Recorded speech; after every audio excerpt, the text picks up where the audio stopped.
Jemi rikthyer sërish, do flasim për zhvillimet në Kosovë dhe kam kënaqësi të kem Arber Zajmin, antar në kryesisë së Lëvizjes Zëvendosje. Arber, kënaqësi të kem të bisedë në Euronews. Faleminderit që u bashkove.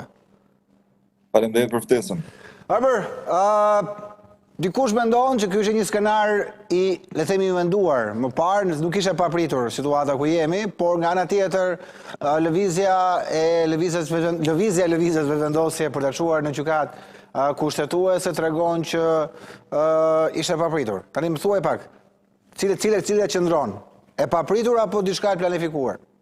Në skenën politike, jo me plan, në sensin e bërë me plan nga Lëvizja Zëvendosje.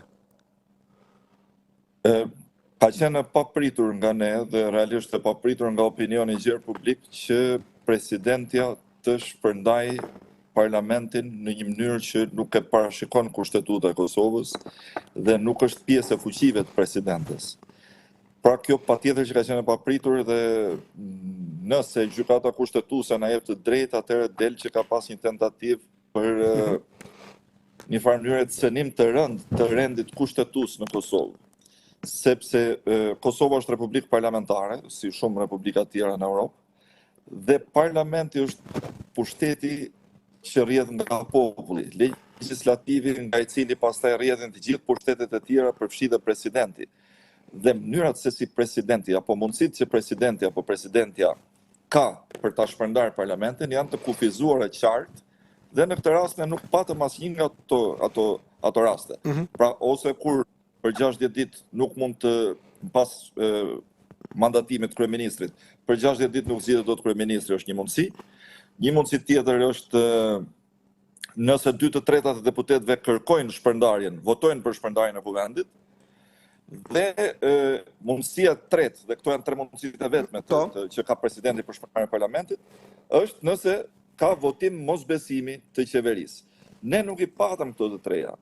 Në sa i përket zgjedhjes presidentit, po ashtu vlen afati 60 ditor prej nisjes së procesit. Mirë, po ne patëm një ndërprerje brutale të procesit, ende pa u bërë disa orë nga nisja e procesit, pra nuk u lanë që të kaloshin 60 ditë. Megjithatë, ne kemi çuar tashmë kërkesat dhe pyetjet në gjykatën kushtetuese dhe ende besojmë se ka hapësirë për një zgjidhje të krizës, ndoshta edhe pa diskutuar fare për zgjedhje, sepse ende ka hapësirë që Kosova të zgjedhë një president kushtetues sipas provizioneve të kushtetutës. Ende nuk është konsumuar votimi i parë, kushtetuta parashikon 3 votime të mundshme, të cilat duhet kryen brenda 60 ditë, po ende nuk është konsumuar votimi i parë, pra kemi 2 kandidatë që mjaftojnë për të përmbushur kriterin kushtetues që të fillojë votimi. Të 2 kandidatët janë nuk është kvorumi në sallë, Arber. Po çështja është të fillojë procesi demokratik kushtetues. Kvorumi patjetër që nuk ka qenë në sallë, prandaj dhe nuk u krye votimi i parë, por kvorumi është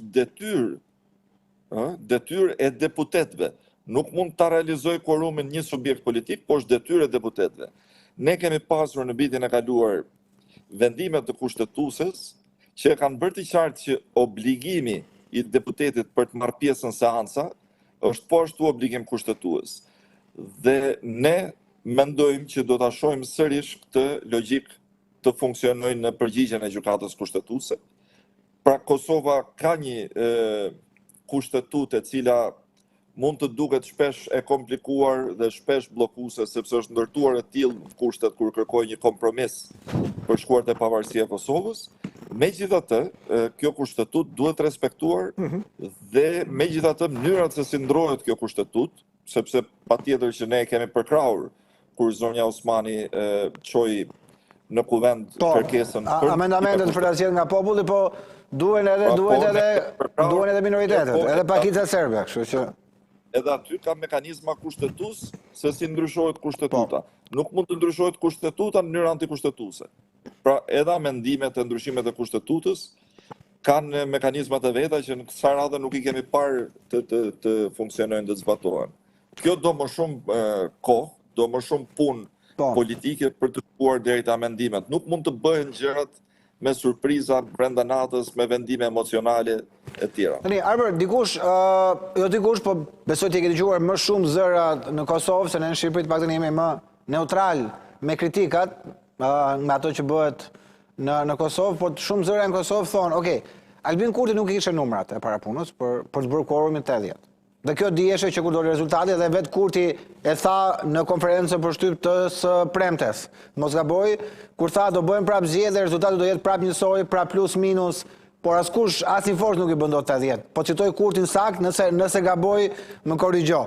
Në vijat përgjithshme, tha, nuk po citoj, po perifrazoj me fjalët e mia, pra që tha, edhe po të bëjmë prap zgjedhje, prap në këto kushte do jemi. Plus minus një deputet nuk ndryshon në një gjë e madhe. Dhe duke ditur këtë situatë, Kurti do duhet të kishe toleruar më shumë për mos a çuar vendin në zgjedhjet e parakoshme. Duhet kishe qenë ai si më i madhi, siç ndodh edhe në familje që është më i madhi që hap rrugë, duhet të kishe dhënë më shumë mundësi partive të opozitës për të gjetur konsensusin. Në mos për presidentin që kur formua qeveria. Thjesht përfundoj Arber logjikën, pastaj merr gjithkohën dhënde. Mund t'i kisha dhënë diçka tjetër në këmbim që kur nisi negociatat për qeverinë, që kur formoi qeveria, pra mund të merrte një post tjetër nëse siguronte mbështetjen për presidentin. Dhe duke sikur e gjithë bara mbi Albin Kurtin, po citoj zërat kritik atje, më jep një përgjigje për këtë gjë që parashtrova. Shikoni, ka një histori politike që krijohet nga rrethanat kushtetuese dhe ligjore. Pra kjo kushtetues nuk filloi të funksionojë sot, po kjo kushtetues që kur është shpallur pavarësia e Kosovës, dhe ne krizat të tilla kemi pasur vazhdimisht në Kosovë për zgjedhjen e presidentit apo dhe për zgjedhjen e situatave të tjera. Edhe në kohët kur vetëvendosja ka qenë subjekt i tretë apo i dytë politik. Pra nuk është që këto kriza filluan të shfaqen kur vetëvendosja u bë subjekt i parë.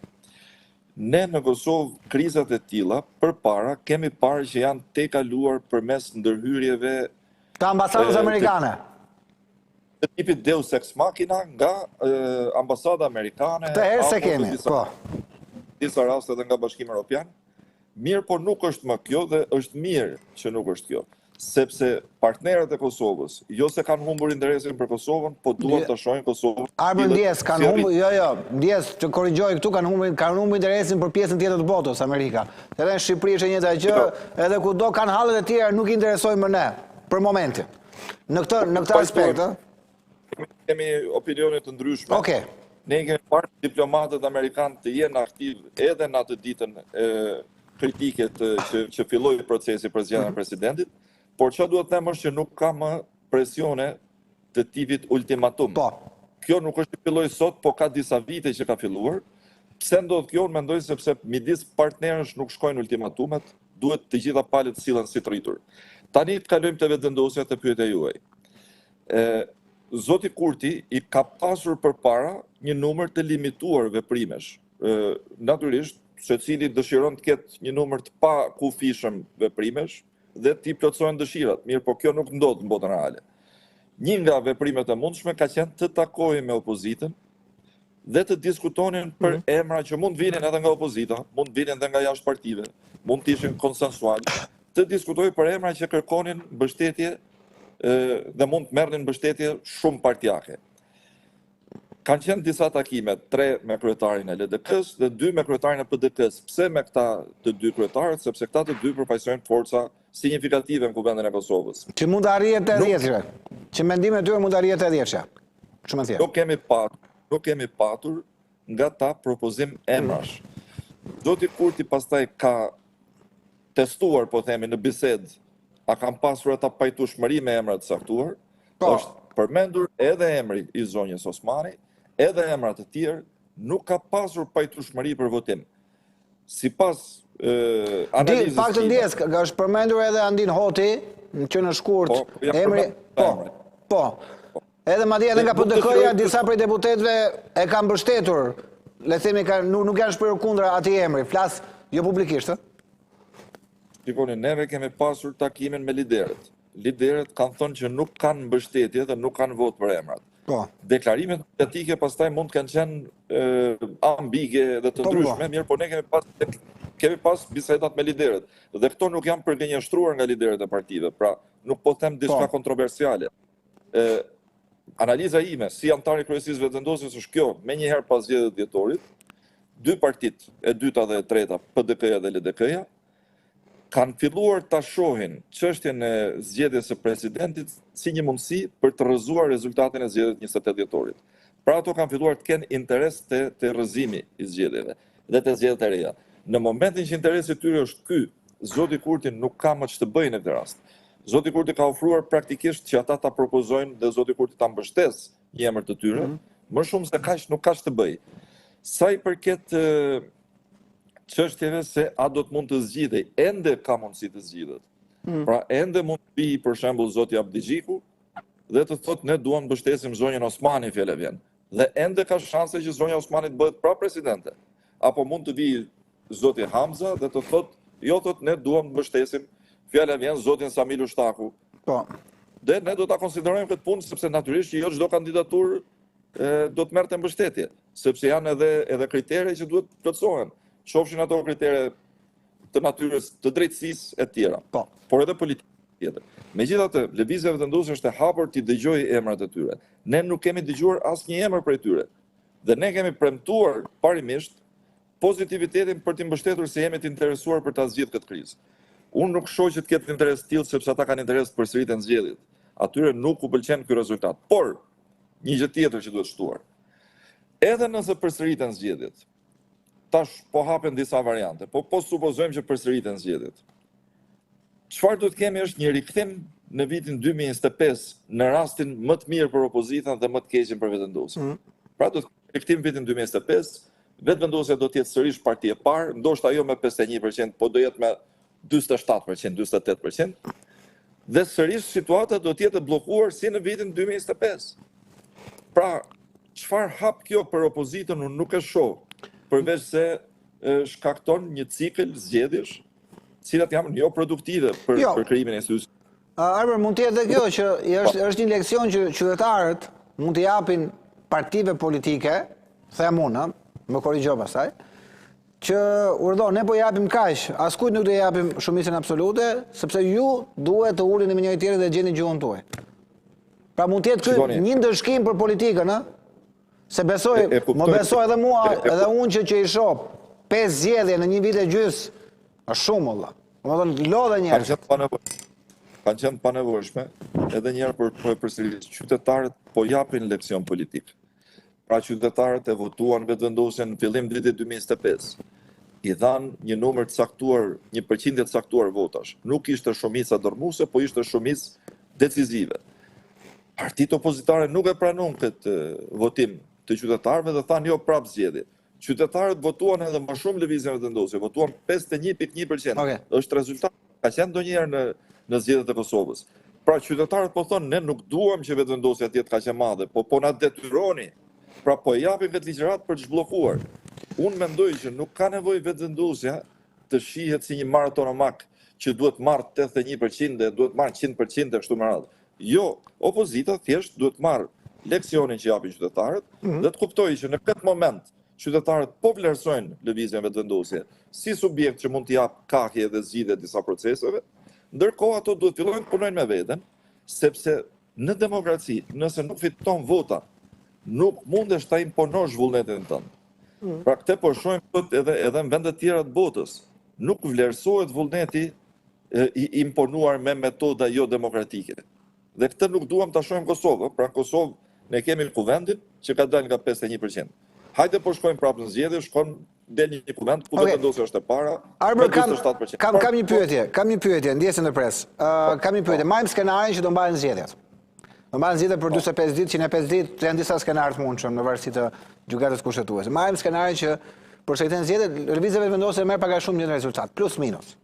Nuk po them 51, po them 50, nuk po them 51, po them 53. Por prapë në numër deputetësh do jetë aty ku është, sërish larg 80-s. Çfarë do bëj këtë herë lëvizja vetëvendosje? Ma ke një përgjigje për këtë? Çfarë do ndryshojë? Ne kemi diskutuar dhe në kryesi prej fillimit, pra prej mbas zgjedhjeve 28 dhjetorit. Dhe mendoj që çështja ka qenë pozitive, konstruktive dhe e hapur. Edhe një herë ne do të shkojmë te partitë opozitare. Do të kërkojmë edhe një herë prej tyre bashkëpunim, qoftë edhe me emrat të tyre. Ne magji nuk bëjmë dot, nuk i hipnotizojmë dot ata që ata të bëjnë siç duam ne. Okej. Ne duam ata të jenë pjesëmarrës në jetën politike, në krijimin e institucioneve, pjesëmarrës aq sa që ka dhënë populli besim. Madje ne do t'i mbështesim edhe pak më shumë. Pra po themi që ne po ju japim ju votat tona që ju të zgjidhni presidentin tuaj. Pra ne po i mbështesim ata. Më shumë se kaq, unë nuk e shoh që mund të bëjmë. Pra do të vazhdojë kjo situatë kështu, po unë them që do të ketë një zgjidhje kur të gjitha palët ta kuptojnë që Kosova është e të gjithëve. Pavarësisht se kësaj rrate është vetëvendosja e para me 51%. Ti the edhe një herë e thirrë historinë që parë, dhe është shumë interesante. Në vitet 2011, 2013, 2014 e kështu me radhë, ne nuk e kemi pasur këtë lloj mirëkuptimi nga partitë e para që kanë qenë. Përkundrazi, jemi shtypur, jemi rrahur, jemi ngopur me gaz lotësjellës. Nuk e kemi pas këtë mirëkuptim që na thuaj, "Okej, ju jeni partia e tretë, por ne si parti e parë e pranojmë një president nga ju." Kur nuk na shton kjo? Ne po e themi këtë, pra duhet të themi që ka avancim dhe nuk dua të mburrem se nuk është ai qëllimi, po ka avancim që shpresoj të shërbejë Kosovës, sepse në të ardhmen do të ketë parti të tjera që do jenë vendin e parë. Nuk do jetë përjetën e vendosja. Çështja është që të gjitha partitë duhet ta kuptojnë mesazhin që jep votuesi dhe duhet luajnë një rol konstruktiv, sidomos në këto momente që po kalon qoftë rajoni me 2 luftra shumë pranë rajonit ton, qoftë edhe bota, apo po themi edhe diplomacia e vendeve partnere, e cila po përjeton tensionet e veta në këto momente dhe si më thon, pret nga ne konstruktivitet, nuk pret probleme të reja. A është gati të lëshojë vetëvendosje diçka? Gjithmonë në skenarin e zgjedhjeve të tjera me gjithë situatë. Ku di unë? Në këmbim të emrit, ajo që thash Armë, në këmbim të një emri që mund të votohet nga opozita të japi, ku di unë, drejtori ose vende tjera ose ku nuk e di. Në politikë në fundit Armë ti e di shumë mirë, është thjesht marrëdhënie. Më jep të jap. Pra, kërkoj drejtori për punësuar, pa bëj kështu shumë shqetor, shumë troç.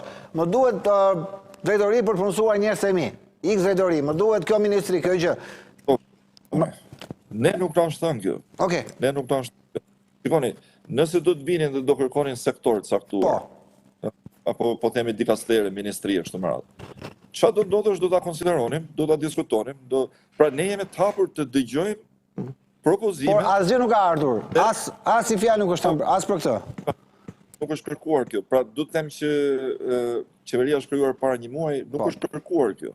Pra ne tani mund të hapim këtu hipoteza, po ne nuk mund të shkojmë me oferta që s'na kërkohen dhe pastaj të shohim prapë refuzimin. Ne jemi të hapur të dëgjojmë propozime të çfarëdo llojshme në momentin që janë gjithsesi brenda ligjeve dhe brenda kushtetutës, se nuk mund të ketë propozime jashtë asaj, por propozime politike për zgjidhjen e situatës ne kemi qenë të hapur për të diskutuar, për të folur, dhe nuk është që kemi qenë mohues apo refuzues, përkundrazi. Shikoni, 2025 ka qenë një vit i madh testimi për Kosovën. Lëvizja vetëvendosje, kryeministri Albin Kurti ka kërkuar vazhdimisht takim dhe diskutim për zgjidhjen e Ngërçit. Është refuzuar edhe takimi, nuk kanë ardhur as takim. Pra, është vështirë. Kjo që thoni ju është shumë e mirë, sikur të ndodhte, edhe të vinin të thoshin, shiko, ne kemi një projekt, ne duam të zhvillojmë fjala vjen arsimin, na duhet Ministri i Arsimit. Pra, po të vinin me një kërkesë tillë, do ta konsideronin pse jo, fundit interesi është që të ecim përpara. Por nuk ka qenë as kjo. Nuk ka ndodhur kjo. Neve kemi një lloj përpjekje për kordon të kuq, ku ata duan të thonë që ne me ju kur nuk afrohemi, po ndërkohë populli po thotë që vetëvendosja është subjekti i parë dhe pa të askush s'mund qeverisë. Pra kemi një kontradikt midis dëshirës të opozitës për ta zhdukur vetëvendosjen dhe dëshirës popullit për të thënë që vetëvendosja se s'bën, duhet të jetë në qeveri. Pra kjo kontradikt unë këtë nuk po shoh si ta zgjidh. Okej. Arber, pyetja fundit që kam, a i druhet vetëvendosja e rikthimit në politikë aktive të Vjosa Osmanit? Jo. Madje mendoj që ajo ka kontributin e saj dhe është e re, do vazhdoj të ketë ende kontribut pozitiv për Kosovën. Çfarë druhet vetëvendosja? Vetëvendosja i druhet vendimeve të cilat cënojnë rendin kushtetues. Nga do që vinë këto vendime. Pra nëse vinë vendime që rrëzojnë kuvendin në mënyrë antikushtetuese, kjo është praktikisht rrezosh vullnetin e popullit. Nëse vinë vendime që të cënojnë ndarjen e pushteteve në Kosovë, kjo është praktikisht rrezosh demokracinë. Këtyre vendime u trembet detentosja. Aktivitetit politik, kontributit politik zonjës Osmani nuk mendoj që është pozitiv për demokracinë në Kosovë. Jo, pozitiv, nuk e di pse mund të thuash Arber, ti me realiste, s'mund të thuash pozitiv, sepse ajo ka një numër votash që deri dje kanë qenë kanalizuar tek lista Guzo vetëvendosja. Lista Guzo do të vijojë sepse ka qenë e qartë qëndrimi i zonjës Gërvalla dhe figurave tjera, por janë ca vota që janë ekskluzive të Vjosa Osmanit. Pra, do t'i ikin disa vota vetëvendosjes. Ti me realist. 1-2, askush se ka luksin të humbazë një votë. Kjo duhet parë, por unë mendoj dhe pajtohem me ju që në Kosovë ka hapësirë për subjekte të reja. Ka hapësirë për subjekte të reja. Sepse shoh një opozitë e cila është e mbyllur në vizionin e saj për zgjidhje. Nuk ofron zgjidhje dhe është tërhequr si ajo breshka në atë koracën e vet. Kështu që hapësirë ka dhe nuk e dia do të jetë zonja Osmani apo do të jetë dikush tjetër, po le ta bëjnë, nuk e shoh si problem. Shikoni, vetëvendosja nuk është futur në politikë për të dominuar me zor, për të mbajtur në monopol politikën. Përkundrazi, neve dhe kur kemi qenë opozitë kemi ëndrruar, e kemi thënë publikisht, vazhdojmë ta themi edhe tani që jemi në pushtet, ne dëshirojmë të shohim një emancipim të klasës politike si të tërë, pra të bëhet më demokratike, të bëhet me një kulturë shtetformuese, patriotike, që është e shfaqur në çdo veprim të tyre dhe përdit. Pra jo vetëm vetëvendosja, nuk mundet vetëvendosja vetëm vetë të zgjidh për shembull krizat të tilla, ju përshini. Ka nevojë edhe për një opozitë konstruktive. Arber, dhe pyetja fundit, për ty kush është emri i duhur për president? Ma jep një emër. Që ti do nga vetëvendosja di që do duhet Glauku. Një figurë tjetër që do ishte edhe për ty si president i mirë. Ti vetë dhe zoti Konjufsa është një figurë intelektualisht edhe në aspektin e qëndrimeve të tij qytetare politike që për mua është e nivelit shumë të lartë. Dhe natyrisht që unë e favorizoj, por e shoh që po kërkohet një emër jashtë partive. Atëherë emër jashtë partive nuk është që s'kemi bërë përpjekje, Në këtë pikë unë nuk dua të përmend emra sepse emrat që po përmenden po ngarkohen edhe pastaj po digjen në një farë mënyrë. Me që përmende ndjes Arber, me që përmende ka bërë shumë përshtypje një linçim që i kanë bërë Andin Hotit në Kosovë. E përmendi zoti Kurti, se kam folur thjesht, jam konsultuar dhe kam parë më pas një linçim që është bërë publik këtij djalit të ri, i cili nuk e meriton fare këtë pjesë, është një figurë e re, mbart mbi sube një emër dhe një mbiemër me shumë peshë në Kosovë, po se kuptoj pse duhet të linçohet publikisht.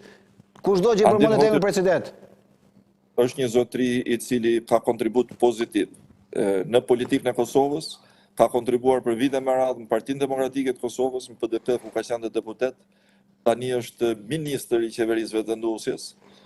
Dhe është një person i cili ka kontributin e vet, përveç se ka dhe një trashëgimi familjare si i biri Ukshin Hotit.